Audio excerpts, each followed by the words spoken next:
क्या आप जानते हैं वो कौन सा राजा था जिसकी एक दृष्टि से राक्षस भस्म हो गया? कौन था वो योद्धा जिसकी सहायता के लिए स्वयं देवता लालायित रहते थे? और क्यों भगवान श्री कृष्ण स्वयं उसे खोजते हुए एक गुफा तक आए? चलिए जानते हैं कौन थे महाराज मुचुकुंद।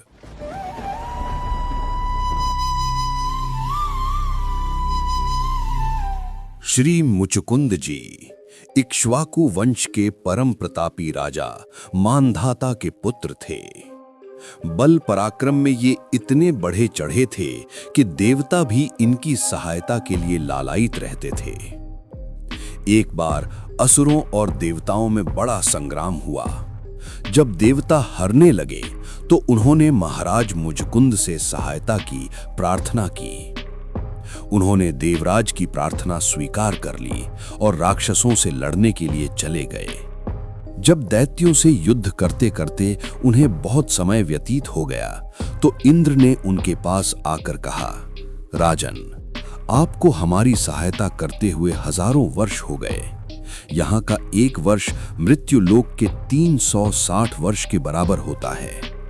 आप इतने दीर्घ काल से अपने राज्य वैभव एवं पत्नी पुत्रादि को त्याग कर हमारी सेवा कर रहे हैं। इतना समय बीत जाने के बाद न तो आपकी राजधानी का पृथ्वी पर कहीं पता होगा, न ही आप अपने परिवारजनों से मिल पाएंगे।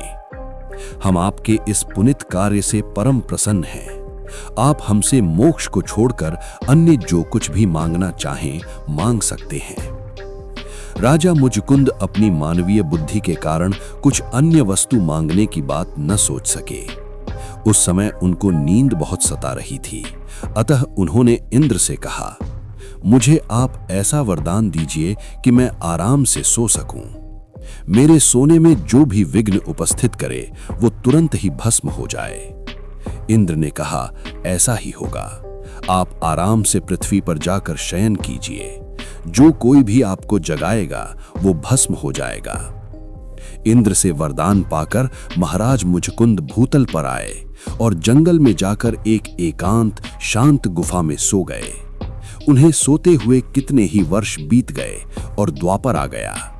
उस समय भगवान कृष्ण ने पृथ्वी पर अवतार लिया। तभी काल यवन नामक राक्षस ने आकर मथुरा को घेर लिया। भगवान उसको मरवाने की इच्छा से तथा मुचुकुंद पर कृपा करने के लिए उसे ललकार कर भागने लगे। काल यवन भी क्रोध करके उनके पीछे भागा। श्री कृष्ण भागते भागते उसी गुफा में जाकर छिप गए जिसमें महाराज मुचुकुंद इंद्र से वरदान पाकर शयन कर रहे थे।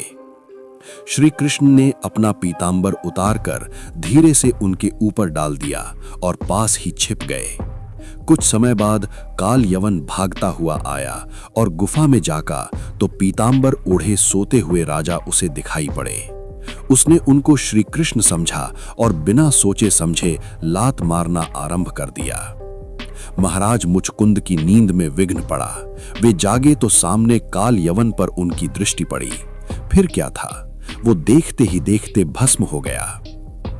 अब राजा इधर उधर देखने लगे।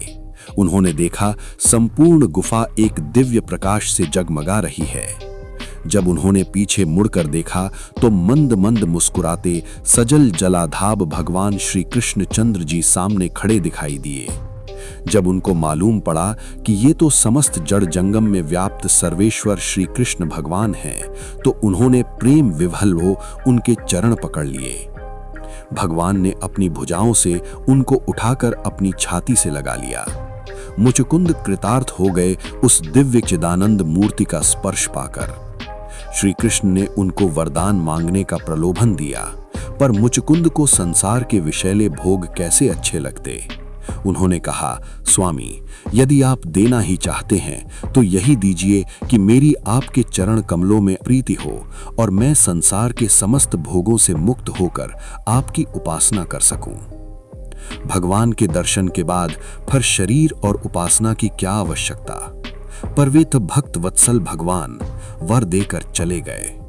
मुचुकुंद ने समय आने पर अपने इस शरीर को त्याग दिया और भगवान की उपासना करने के लिए विशुद्ध ब्राह्मण के घर में जन्म लिया। वे शांत भाव से भगवान के चरणारविंद में दत्तचित्त रहकर प्रभु की उपासना करते और उन्हीं के मनोहर स्वरूप के ध्यान में अपने क्षण क्षण को सफल बनाते। इस प्रकार बहुत समय तक भगवान की भक्ति में लीन रहकर वे प्रभु के साथ अनन्य भाव से रहने के लिए इस संसार से दिव्य धाम में चले गए। हमारे इस चलचित्र को देखने के लिए आप सभी का हृदय से बहुत बहुत धन्यवाद। कृपया आगे भी हमारे चैनल से जुड़े रहें। श्री राम जय जय राम।